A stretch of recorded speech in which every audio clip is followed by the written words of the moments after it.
પણ મોઢા મૂકો તો રોવો રોવો થઈ જાય છે. એટલે આ પ્રસંગોએ લોકોને શ્રદ્ધા હલવા નથી દીધી. મને એ ગમે કેવા દીન થઈને ઊભા હશે દલિત. એ બાપા, એ મહેતા, અમારે ઘરે તમે ના આવો. અને થાય જેને સમાજે સદીઓ સુધી, શતાબ્દીઓ સુધી જેને તિરસ્કૃત ગણ્યા હોય, એના મનમાં આવી પીડા થાય કે અમારે ત્યાં આવો ઉત્સવ ન થાય. અને એ બન્યું હોય, બને એમાં શું. અને મહેતાએ કહ્યું કે હા જરૂર બાપા, જરૂર આવો આવો. આંગણામાં ગાયના ગોબરથી લીપણ કરજો, તુલસીનો ક્યારો મૂકો.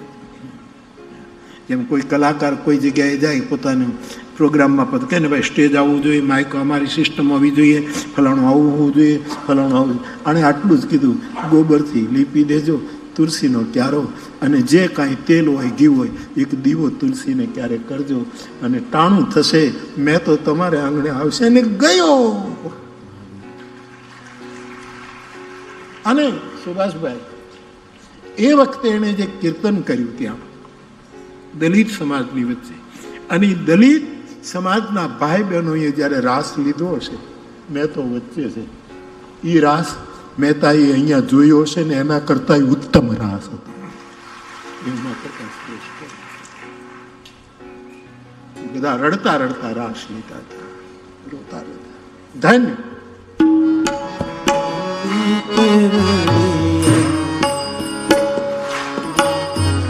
આ પદ કદાચ દલિતોએ ગાયું હશે, નરસિંહ મહેતાએ લખી લીધું હશે, એ દલિતોએ ગાયું હશે. ગરીબ લોહી આજ અમારા માટે, એને કૃષ્ણ આવે એની વાત નથી, એને ગુરુ દત્તાત્રેય આવે, ગોરખનાથ આવે, અંબામાં આવે, ગિરનારમાં જેટલા દેવતાઓ છે એ બધા, એની એને વાત નથી. અમારા ત્યાં નરસૈયો આવ્યો.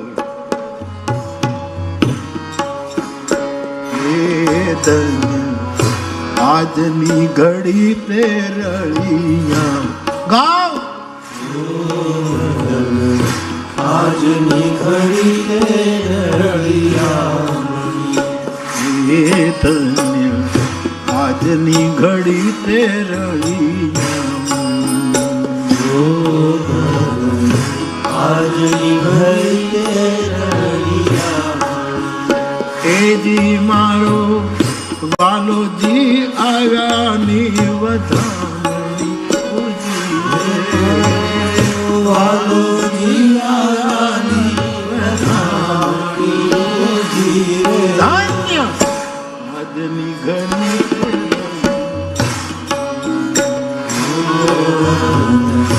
આજની ઘડી તે રળિયા. એ દલિત સમાજને કૃષ્ણની ખબર નથી કે હાચો વાલીડો કોણ છે. હાચો વાલીડો મારો વૈષ્ણવ છે. આજ એની પધરામણી થઈ, ધન અને કર્યા તે તોરણ બંધાવ્યા. કર્યા તે તોરણ બંધાવ્યા, કર્યા તે તોરણ બંધાવ્યા. એજી મારા વાલાજીને મોતીડે વધાવ્યા, વાલાજીને મોતીડે વધાવ્યા. હવે સાહેબ, આ કોઈ ઉચ્ચ કુળ ગાયું હોય, મહેતાનું તો આ પદ છે, પણ એમાં એ લોકો તો મોતીથી વધાવે છે. આ લોકોએ કયા મોતીથી આને વધાવ્યું? કયા તોરણ બાંધ્યા? લીમડાના પાન તોડ્યા હશે, આંબાના પાન તોડ્યા હશે, આસોપાલવ એના વણકરી તો કરતા હશે એ કાળમાં, એટલે એની પાસે ધાગાઓ હશે અને એમાં પરોવી કર્યા. પણ મને એમ વિચાર આવે સાહેબ કે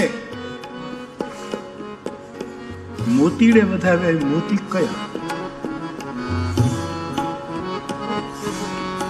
રાજેશભાઈ કહે છે કે આંસુડાના મોતી. એ તો ચોક્કસ રડતા રડતા જ ગાય છે. આંસુડાથી એ તો કેટલા મોટા મોતી, કિંમતી મોતી. સમુદ્રમાં હાથીના મસ્તકમાં જે મોતી પાકે એના કરતા ભક્તના હૃદયમાં દ્રવ્ય ભાવ ઉભો થાય ને પછી જે મોતી પાકે ને પછી આંખથી ટપકે. એમ પણ મને કંઈક એવું પણ લાગે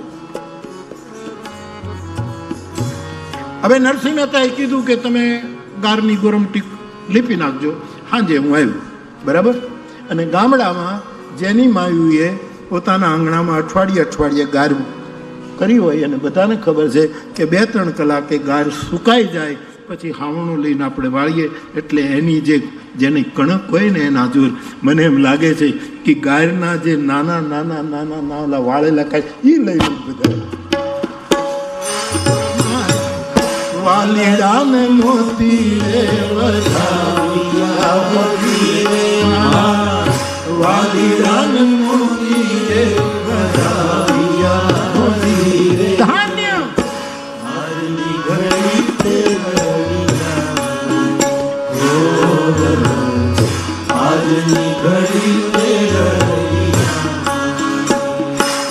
સખી જમુના નીર મંગાવી ઓ સખી જમુના નીર મંગાવી હેજી મારા વાલાજીના ચરણો પખાડીએ. હવે યમુનાના નીર ક્યાં જુનાણું? જુનાગઢમાં યમુનાનું પાણી ક્યાંથી લાવે? એના માટલા હશે બિચારાના ઘરમાં, 2-3 ઈંટા મૂક્યા હશે, એનામાં અડધું ટેઢું માટલું પીડ્યું હશે, એના એનું બુજારું હશે ને એકાદો ટીનનો ગ્લાસ પીડ્યો હશે, સાહેબ એ પડ્યું હશે.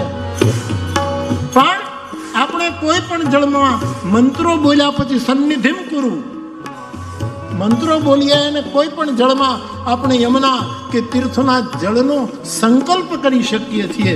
મને એમ લાગે છે કે એ વખતે ભગવાન કૃષ્ણને એમ થયું હશે કે આજ આ દલિતો મહેતાની સાથે રાસ લે છે ત્યારે એને આનું સ્વાગત કરવું છે. ત્યારે કૃષ્ણએ એની પટરાણી યમુનાજીને હુકમ કર્યો છે કે યમુનાજી મૂકો વૃંદાવન, મથુરા મૂકો, થોડી વાર માટે આના ટેઢા આના વાંકા થયેલા માટલામાં આવીને વસો. અને જલારામ બાપાના માટલામાં જો ગંગા અને જમુના આવતી હોય, વીરબાઈ માના 2 માટલામાં જો ગંગા અને જમુનાના નીર એવા છો તમે નર ને નારી, આવું લખાયું 600 વર્ષ પહેલા. યમુનાનું જળ ઈ માટલામાંથી નીકળે એમાં કોઈ ચિંતા નથી.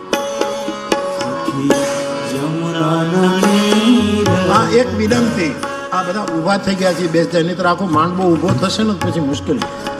આ બેઠા રાસ લો, બેઠલી કરો, બેઠલી.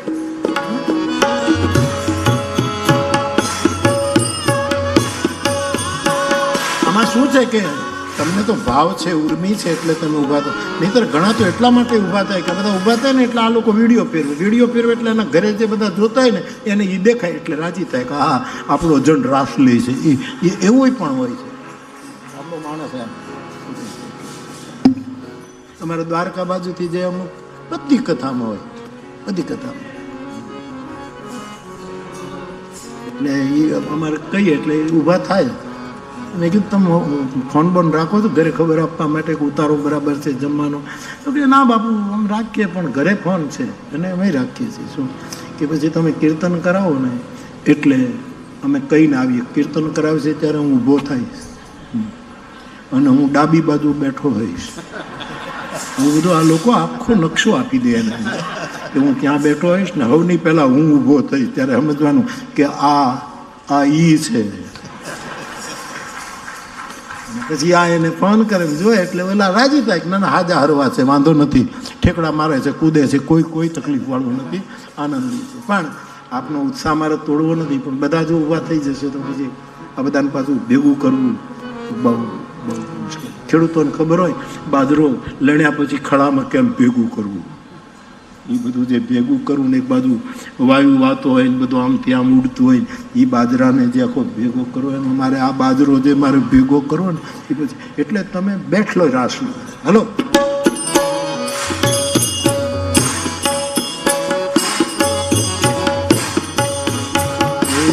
સખી જમના નીર મંગાવીએ, સખી જમુના નીર મંગાવીએ.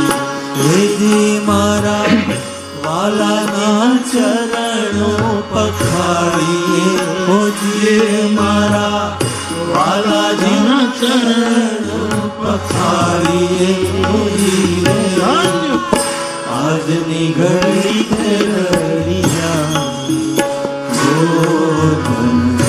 આજની ઘડી તે રડિયાની જીરે વાલા તન મન ધન ઓવારીએ વાલા તન મન ધન ઓવારીએ એ જી મારા વાલાજીની આરતી ઉતારીએ મારા વાલાજીની આરતી ઉતારીએ ઓ જીરે આજની ઘડી તે રડી.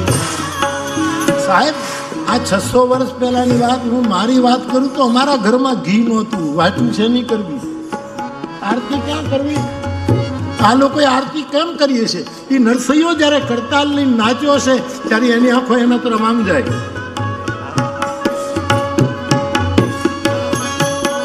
એ આંખો આરતી ઉતારીએ છે. મારા વાલાજીની આરતી ઉતાર